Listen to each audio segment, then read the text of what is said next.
Coucou tout le monde. Bien, alors aujourd'hui, illuminé par la lumière divine, j'adore, je vais vous parler, on continue sur les plans et je vous parle de ces deux plans-là. Ici, vous voyez que c'est un manque qui est sur le centre.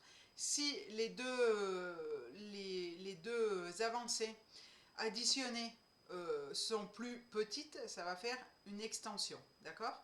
Et dans celui-ci, eh bien là on voit qu'il y a un énorme manque ici qui va impacter au moins deux secteurs, si ce n'est trois. Et ici, eh bien, ça va être deux secteurs, euh, un secteur en manque, ou si le tout additionné fait moins que la largeur, eh bien, ça sera un secteur en extension. Je vous rappelle, alors les manques, c'est une difficulté à vivre les secteurs. Par exemple, je sais pas moi, un manque en sud-ouest, là c'est ce qui me vient, et bien c'est une difficulté à vivre les relations amicales et amoureuses. Si c'est en sud, c'est une difficulté à vivre, à se montrer, à montrer ce qu'on fait aux autres, à une relation difficile avec l'extérieur. Et si c'est des extensions, eh bien une extension en or va donner une instabilité dans la profession, la carrière. Si c'est en est, eh bien ça sera une difficulté, oui, une instabilité, un trop plein d'énergie à vivre dans la famille ou dans la santé. Et donc, eh bien, on va rééquilibrer ces secteurs, hein, parce que je le rappelle, il n'y a pas une maison feng shui idéale. Alors il faut faire avec ce qu'on a, et voilà.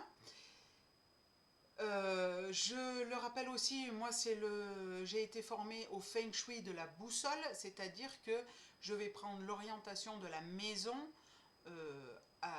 sur la porte d'entrée avec une boussole sur le nord magnétique terrestre. Il y a une autre méthode, c'est le feng shui tibétain, qui lui s'intéresse à la forme.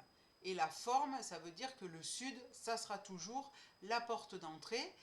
Le sud, même si votre porte d'entrée est en nord, à l'est ou à l'ouest, eh bien pour eux, ça sera toujours le sud, d'accord? Et c'est plus utilisé pour les temples tibétains, puisque on rentre dans notre temple intérieur jusqu'à la lumière qui est au centre. Et la lumière, c'est nous-mêmes. Voilà, donc de bien faire attention à quel expert vous faites appel, de bien demander si c'est le feng shui de la boussole ou le feng shui de la forme, parce que il y a des différences, d'accord? Voilà. Si vous avez aimé cette vidéo, qui est un petit peu courte hein, aujourd'hui, je ne suis pas très bavarde. Si vous avez aimé, likez, partagez sur tous les réseaux, abonnez-vous à ma chaîne. Si vous souhaitez une expertise feng shui, eh bien, je vous laisse me contacter à marilèneallegre@gmail.com. Et je vous souhaite une lumineuse semaine et je vous dis à la semaine prochaine où on reparlera peut-être, pourquoi pas, communication animale et minéraux. C'est une idée. À très bientôt!